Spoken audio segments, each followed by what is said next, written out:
ভেতর থেকে বান্টি জলের বোতলটা একটু এনে দাও না। এক্ষুনি আনতেছি। হচ্ছেটা কি? তুমি জানো উনি কে? জানি বলি তো যাচ্ছি, খুব বিপদ। বিপদ?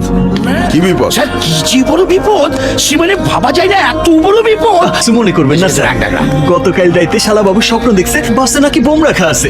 আয় দিন করি, তোকে ওসব নিয়ে ভাবতে হবে না। তুই বাসে উঠে আয় তো। Happy journey.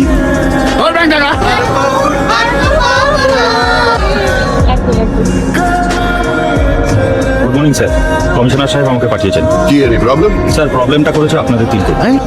অফিসার কি করেছো? স্যার বড় মার সারাদিনের প্রেশারের ওষুধ, সুগারের ওষুধ সব ভুইলা ঘরে রাইখাইছিল শালাবাবু। ওর যদি একটা কাজও মাথায় নেন বড় মা, আপনার ওষুধের ব্যাগ। সময় মতো ওষুধ না খাইতে পাইলে কোন দিন তুম করে উপরে চলে যাবো। সবাই ভালোভাবে ঘুরে আসেন। যাই শালাবাবু।